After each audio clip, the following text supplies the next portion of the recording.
Pozdrav svima ljudi, Kenzi ovdje. Prije početka klipa želim samo da vam kažem da me zapratite na Instagramu @kenzyt ako želite da učestvujete u glasanju ovih videa kao što su učestvovali i sljedeći ljudi. Sa tim rečenim pređimo u video.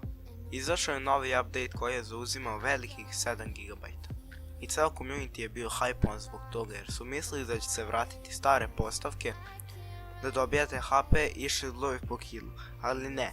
Epic Games se pravio pametan i banovali su stretch rezoluciju, a evo kako sada izgleda kada igrate na stretch rezoluciji. Umjesto vidite više i bolje, sada vam je sve kao zoomirano, ali ovo će im se odbiti u glavu, ja vam garantujem. Fortnite sve više čuva svoju casual stranu, ili ti noobove, nego competitive igrače, ali ih i razumem. Mislim, njima ne donose Ninja, Tfue i Mit toliko pare koliko donose igrači koji konstantno igraju. I mislim da je pre bilo prelako da dobijete 30 killova u jednom game. A sada i nije baš tako lako, samo se malo zapitajte.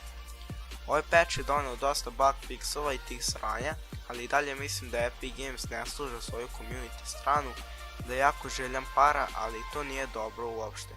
Mislim da kada bi vratili stare postavke za HP i shieldove po killu, i povratili većinu izgubljenih igrača i da bi opet harali gaming svetom. Mislim, Fortnite je i dalje najpopularnija igra, ali sa vraćanjem onog drugog update-a sve bi se vratilo na staro. Ovo je jedan od retkih update-ova za koje mislim da je većina community-a poludela i svi veći streameri pišu da se vrati stari Fortnite. A šta vi mislite o ovome?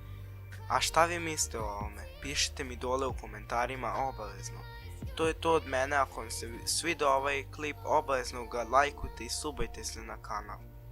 I da, večeras će da izađu 2 klipa, a streamat ću kasnije tipa oko 11-12 uveče, tako da obavezno uključite ono zvonce i zapratite me na Instagramu @kenzyt ako želite da budete u toku sa tim dešavanjima. To je to od mene, pozdrav!